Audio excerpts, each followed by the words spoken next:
Students, as we have already discussed that in sexual reproduction, three phases are there: pre-fertilization, fertilization and post-fertilization. Under pre-fertilization,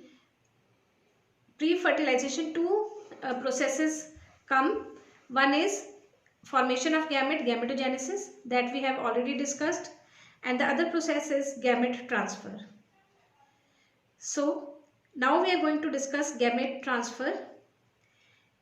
See, in case of plants, if the male gamete is flagellated, then it is transferred with the help of water. If male gamete is flagellated, then it is transferred with the help of water. It is seen in most of the algae and few fungi. It is also seen in all bryophytes and pteridophytes. So, if the male gamete is flagellated, it is transferred with the help of water. It is seen in most of the algae, few fungi, all bryophytes and pteridophytes. But if male gamete is non-flagellated, for example in case of gymnosperms and angiosperms, then the male gamete is transferred to the female gamete with the help of a pollen tube. Then male gamete is transferred to the female gamete with the help of a pollen tube.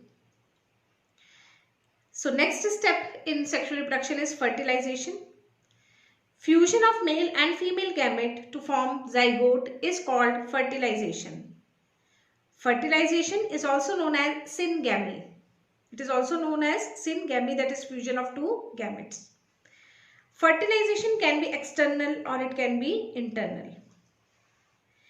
If it occurs outside the body of the organism, female organism, then it is known as external fertilization. In external fertilization, both male and female gametes are produced in large number. In external fertilization, both male and female gametes are produced in large number. They are released in external medium, that is water, at the same time. Means synchronization is necessary. Male and female gamete are released in the external medium, that is water, at the same time. In case of plant, it occurs in algae and few fungi. Internal fertilization means when the fertilization takes place in the body of the female organism. Male gametes are more in number because they are to be transferred as compared to the female gamete. Only male gamete is released. It occurs in all bryophytes, pteridophytes, gymnosperms and angiosperms. Next is post-fertilization events.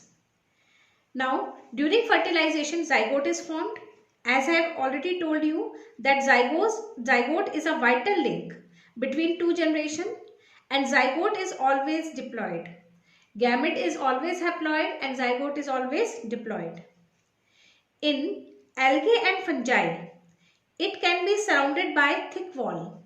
Under unfavorable condition in algae and fungi, it can be surrounded by thick wall, and that resting body is called zygospore, and that resting structure is called zygospore, which helps in the crossing of unfavorable season. So in algae and fungi, it can be surrounded by thick wall and act as resting structure to cross the unfavorable season, which is called zygospore. In post-fertilization events, embryogenesis occur.